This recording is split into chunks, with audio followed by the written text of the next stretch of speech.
On this week's episode of the Journey to Legacy podcast, I interview Mr. James Brodie, aka Brodie Street, a musician that he defines his music as music for broken people, music that engages discussion about the light and the darkness of life. Such a cool interview that you all are about to listen to. I don't get to talk to a lot of quote unquote creatives, like just specific creatives, right? Painters, musicians, things like that. And so his perspective is interesting. He comes through so many different traumas, big challenges, things like from a early divorce in his childhood to getting put into a cult, eventually finding Christianity, and now dedicating his life and his music to helping others. You guys are in for a treat. Today's episode is a little bit slower than usual. Feel free to pop it on 1.5 speed, but you're gonna hear and feel the emotion in James's voice. It's pretty remarkable. So thank you all so much for being here. Let's hop right on into the episode. James, thank you for being here today. Thank you for having me. I'm really excited to be on here to share some stories with you. Yeah, man, I'm excited to hear some. You've already been sharing like super interesting stuff with me, but just tell everybody a little bit about yourself. What are you up to present day? So my name is James. I perform and write music as Brodie Street. I write songs of hope and joy for broken people. And I've had a very interesting life that's influenced this journey in and out of faith. That's brought me up to where I am now. Amazing. Writing songs of hope and joy. You're a very faith-based person now as well, is that right?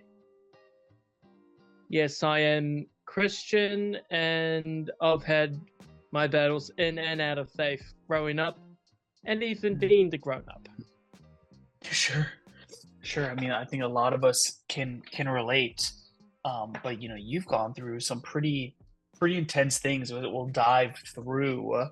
But first off, just before we even forget, tell us a little bit about Brodie Street, about your albums, what you're currently working on.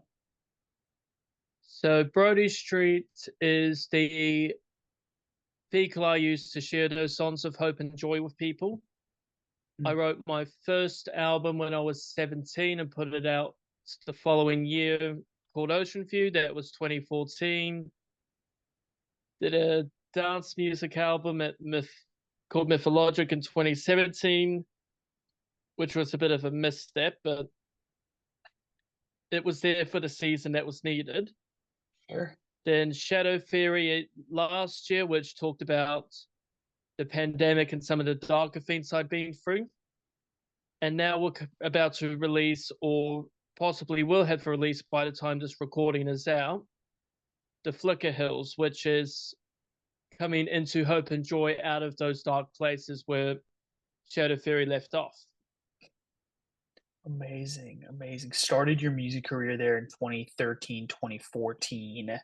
Interesting that you said there were sort of some missteps before, of course, what you're working on today, what you say is sort of, music for hope and joy. It's music that you're writing around what you think you needed to hear, and thus others probably need to hear it as well. But tell me when you said there's sort of some missteps in there, what do you mean by that? So some turns that I thought I needed to take, but didn't translate as well into the journey. Like if you listen to the Mythologic album, that's about 50 odd minutes of electronic dance rock music without any words, and thought I was saying something, but I wasn't quite sure what I was trying to say there. Maybe it was trying to find some calm and chaos. I don't know, but usually there's a clear beginning, middle, and end to what I do. And Mythologic was a bit of a misstep, but made up for that down the line with Shadow Theory, and now where we're going now, those two albums kind of go hand in hand. Interesting. I just had a conversation with somebody the other day around a similar topic, around like taking missteps throughout our life that maybe weren't expected or aren't helping us as much as we believe. But for you, when it comes to music, do you think you'd be able to produce what you're producing today without having gone through those other albums? No, every album's like a chapter in a really big book. You need Mm. one part of the story to go on to the next one, and you need to have somewhere to start in order to go to the next place. Every album as best as possible.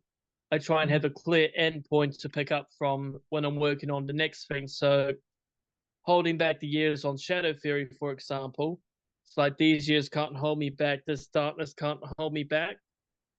And then the Mm. first track forward is saying, yes, I'm scared of what's ahead. I'm not sure what's ahead, but we're done with this season. It's time to go forward to the next one, whatever may come from that. Nice.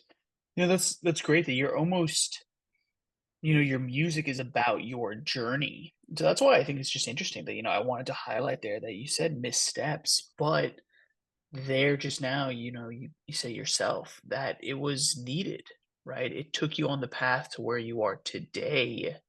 And without it, you wouldn't be the same, right? You think you would be as impactful if like your past was different? No, and even though the past has been a very upsetting and broken place for me to be in, Mm. those things I think God allowed me to go through in order to be able to write these kinds of songs, because Mm. anyone can write a song that sounds like it's on the top 40, or anyone can write a song that's from those easy to write from places, but I like getting vulnerable and using those parts of my story and turning the broken pieces into something beautiful that can be a tool or a friend to someone else. Wonderful, wonderful. I personally would have to disagree that everybody can do it because you haven't seen my music capabilities, James. But I hear you in the sense of that you're getting more vulnerable and talking about things that most won't, right? That most people that just want to create a fun, happy pop song that's going to be a radio hit, it's not nearly as meaningful, right? Or actually as helpful. Like your music, how do you define it? I feel like you told me earlier that it's kind of for to help broken people. You've got it right on the nail, dear, because it's easy to write the happy songs, but it's very difficult to be your truest self and use those broken pieces. So the way I would describe the music I write would be songs of hope and joy for broken people, because I've been broken, and in faith we all are broken to some degree. So I'm trying to Mm. use my broken pieces to help other people make their broken pieces beautiful, whatever that looks like and whatever God wants to do on that journey with them. Nice. Nice. As you say, right, we've all sort of been broken or had traumas in our life. Speaking on your own experience, how can somebody positively and constructively work through that and see that the broken pieces might actually aid them in who they're becoming today? It's definitely not a overnight revelation to have. For me, it took Mm. years and years. When I was writing Shadow Theory, we had the pandemic. My dad was dying. A relationship I was in fell apart, and life was just really unstable, as I think it was for a lot of us at the time. And to come to peace with your own broken pieces, the first step is saying, hey, I'm not okay here. Talk to someone about it. Talk to someone about how you're feeling, what the darkness is coming from, how it's impacting your life, because surprisingly, you do have people out there who care about you and want to help you through that journey. And it will take time, but eventually by talking about it, writing things down in journals, writing music, painting, whatever outlet you've got that's healthy, it will help you get to that place. So starting out with being willing to say you're not okay, and then talking about it or expressing it in some sort of way, and knowing that it's not going to change overnight, but yeah, it's going to take some time, but the light will come. Exactly. Being on the money. Nice. Well, James, let's rewind a little bit here, right? I mean, obviously, we'll get to your new album, Flicker Hills, that's releasing here soon. We'll try and link to it down below. But everything that you're talking about, right? Everything that you write your music about, where did this all start? Rewind us back as far as you like, so we can sort of get a bigger, better picture about who James Brodie is. So James Brodie was born in 1996 and wrote his first album age 17, 18, about coming into faith after being in some dark places, what life was like growing up at age 17, 18, and what I was starting to think about the world that I was about to enter into as an adult.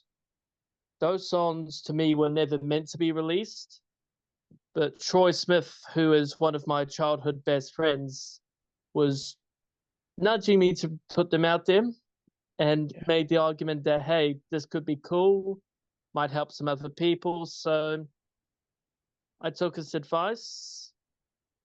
To get there, we had to go to somewhere that wasn't Christian. When my parents divorced at a young age, my mother took us through spiritualism, which I do not recommend. It felt really weird, and a lot of things that could go wrong did go wrong with my mental health, with the way I saw the world, with how I was with friends, with all kinds of other things. So all that darkness showed me what the world can really be like. And it took a lot of work to get out of it.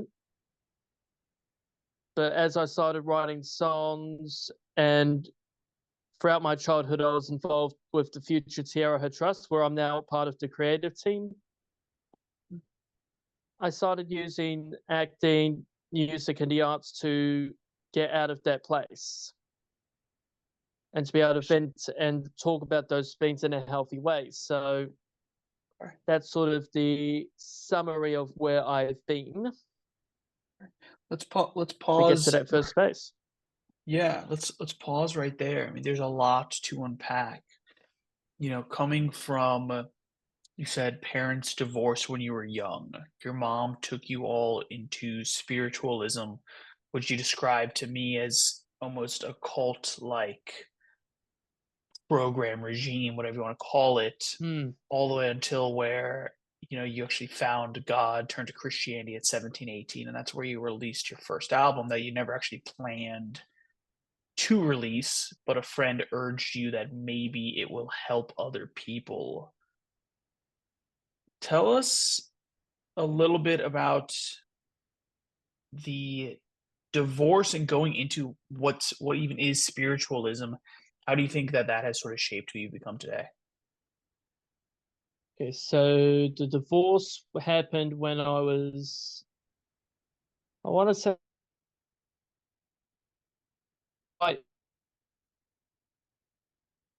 Sorry, say again.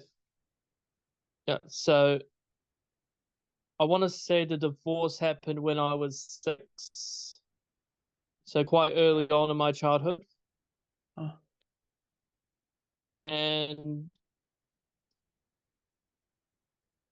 the way that spiritualism sort of shaped me at the time was, you have your own personal set of spirits who are there to consult you in life, and all spirits can go to heaven no matter what they are or where they came from.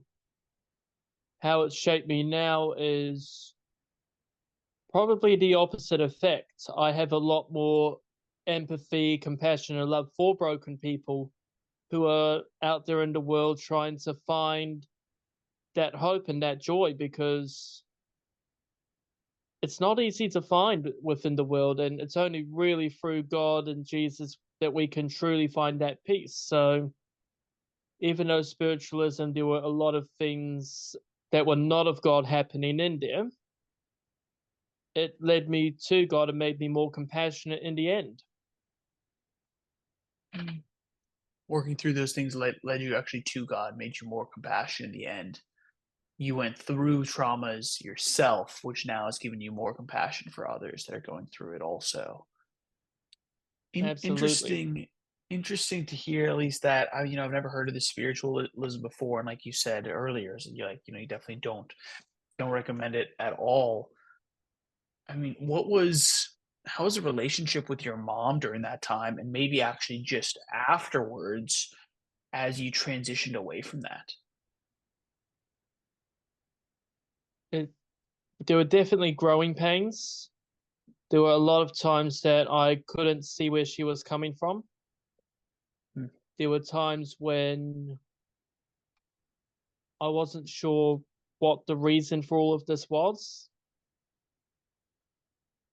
Looking back on it now, I can understand why we all went through it.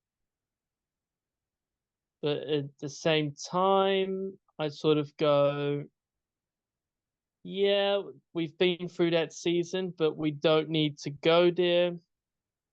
Like, my mum and I can get along, but the minute spiritualism's brought up, my walls go up Sure.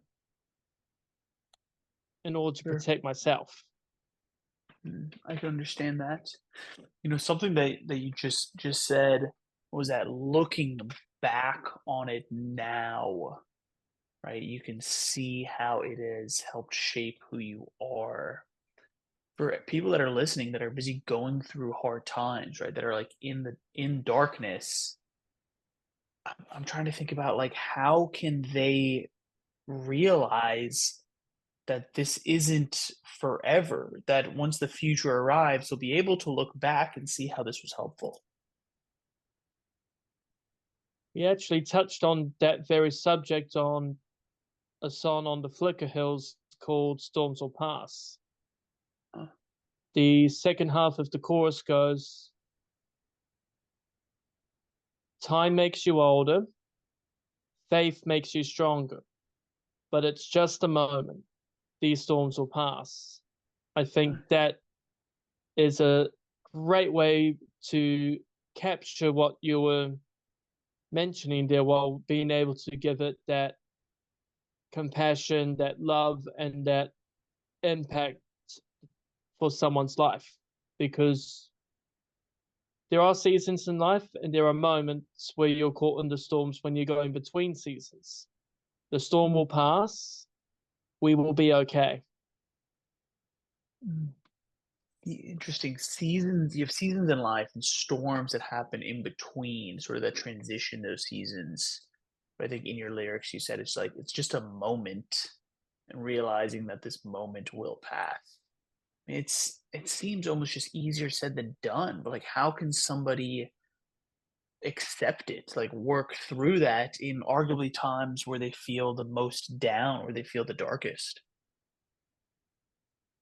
Definitely leaning into faith is one of the best ways to process it. But even coming back to what we were saying a minute ago, if you enjoy writing poems, write poems about it. If you enjoy painting, put paint to the canvas and paint what's on your mind. If you want to rap your heart out. If you've got another way of coping, going for a run. Yeah. But spending that time in faith and processing it in a healthy way is how you start to get through the season. And sometimes God's letting that season happen for a reason. So sometimes you have to trust in Him that this is a moment, the storm will pass, and that what's on the other side will help you understand why you had to go through the storm in the first place. Nice. To lean into faith, understanding that God is having you go through this for a reason. You might not see it right now, but have faith that that is the purpose, and then constructively work through it. I like that you're saying that you use creativity to work things. You're giving the examples of painting, of music, of rap, whatever it might be, of writing poetry. And I like also how you shifted it to, or if you like running, like go on a run, be constructive while you're working through your thoughts and emotions, instead of almost what would be the opposite of what people shouldn't do. Oh, wow. The opposite: alcohol, drugs, thinking about leaving the world. Because if someone's listening to this and thinking of those things, Yeah.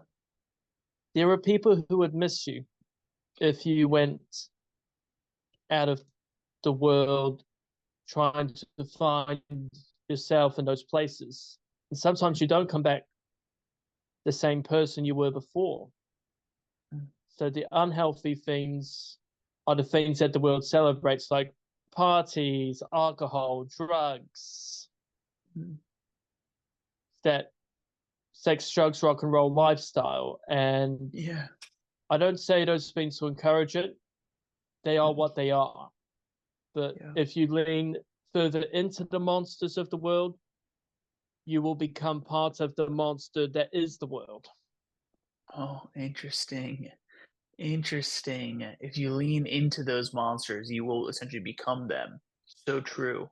What in your opinion is the reason why the world pushes those things, right? Sex, drugs, and rock and roll is a great way to put it. I think everybody sort of heard that phrase, right? Why is that like put on this pedestal versus what you and I know to be the truth of health is actually essentially the opposite?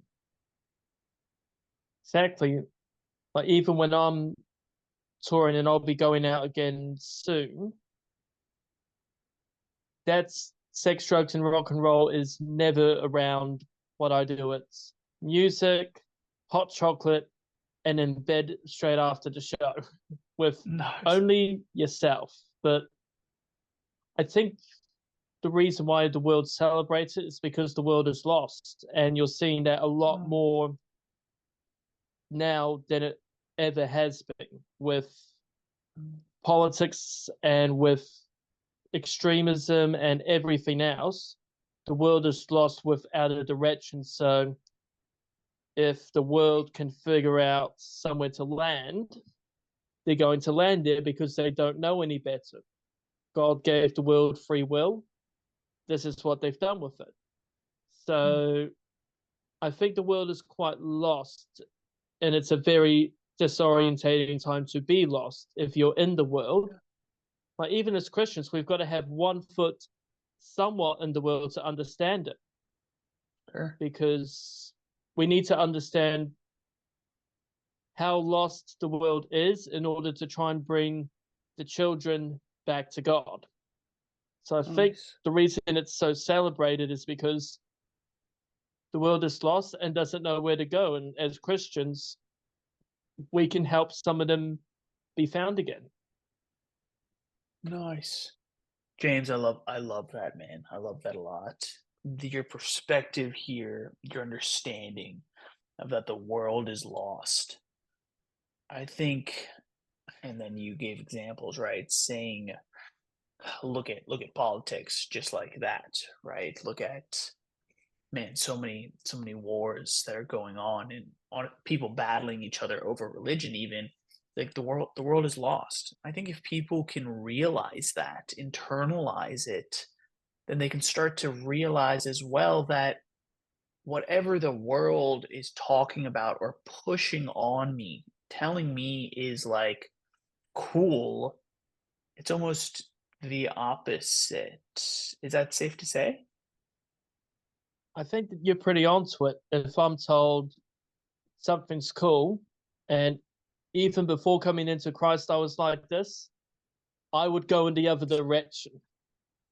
Like if someone said, you should come to this party, it's cool. I did it a couple of times for the cute high school things where they don't have the extreme side, just to get it out of my system, say, done it, not doing that again. It's like, oh, this artist is cool. Great. I don't need to follow that to write what I'm writing. If it's like, oh, this is some cool thing here. It's like, I see red flags popping up because of it's cool. Then what else is there? I've always been the uncool guy, and I will continue to be the uncool guy. Nice. Nice. I don't know how many young people listen to my show, but man, I hope they do, that they can realize that if back in middle school and high school I had realized and could convince myself that being the not cool guy is the correct path. That's like the path to have an amazing future and an amazing life, versus once again trying to be this cool guy that the world tells us to be, the world tells us we want to be, we should be. The opposite. Just so interesting. James, so I mean, According to the how world, go ahead, I'm sorry. according to the world, it's cool to sneak out to parties and go do all that. Yeah. About 15, I was, with help of a friend, sneaking out to go to youth group because Oh, I was still within spiritualism and that stuff was frowned upon. So that tells you how uncool I really am. wow. Thank you for sharing. Well, instead of sneaking out of your house to go to a party, you're sneaking out to go to youth group to go learn about Christianity. I love that. That might steer a little bit into my question here of, you went through so much at such a young age, yet you had a really, it seems like a quick turn and a healthy turn towards music. I mean, how did that happen? How did you find it? Well, music's always been very prominent in my life, whether it was through listening to country songs at the spiritualist church, whether it was school assemblies, Robbie Williams, U2, REM, kids songs we do at the Future Sierra Center when I was a kid. Music was always around, and I grew to love it as a music lover, thinking, the teenage rock star dream. But I started picking up instruments about age 10, starting to learn things. Then I started to write poems. I tried to translate them into music. I learned how to suck at doing that to get better at it. Nice. And that's how this came about. It's just basically postcards or diaries from where I am at that point in my life. Okay. So that's like the evolution that you essentially went through. It was like, sure, you had the love for music, but then it actually went through different routes of creativity towards journaling, poetry, putting it to music to where you are today. Exactly. Nice, my friend. Very, very nice. And so, I mean, you're getting ready to release an album now. Talk to me a little bit about your future, right? What do you want to do in this world, and eventually, what do you want to leave behind? I think the future is interesting. At the moment, I'm recovering from a car crash, so I'm taking it one day at a time on the physical side. The album is sort of where I'm up to now, where I'm finally at peace and I can let the shadows lie now. I like the idea of there being a blank slate going into the next project, because,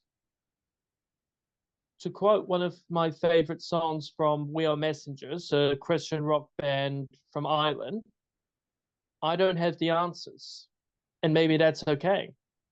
Yeah. I don't need to know what's going on 10, 15, 20 years from now. When I do eventually get called up to go meet the big guy upstairs,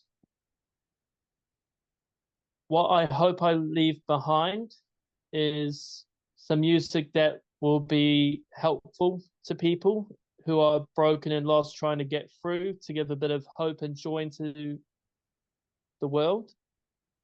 And also just being a good son, eventually a good husband and father, a good brother, and a good friend to people who would always try to be there as best he could. If I can get that right, then that is my greatest achievement that I hope to leave behind and put into practice every day. Love that. Love that. You're saying that. Oh, first off, the quote from the song around essentially it's okay to not have things figured out today, or you don't need to know what the future holds today, right? That's all right. And then going into Exactly. what essentially it sounds like, and correct me if I'm wrong, I always ask people what legacy means to them. It sounds like you sort of just defined it as being a good person to those around you, everybody in your life. Yep, that's pretty accurate because, and I've heard Darren Mulligan from We Are Messengers mention this as well.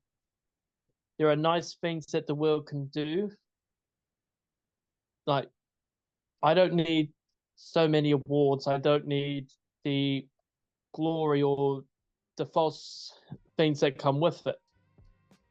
If I can be a good father, a good husband eventually, if I can be a good person in the world and show some of those positive things to people through music or being creative up at the center with the guys at Future Tierra, or through whatever other means God has planned, if I can make a mark by leaving the world a little more hopeful and positive than when I found it, then that would be the crowning achievement.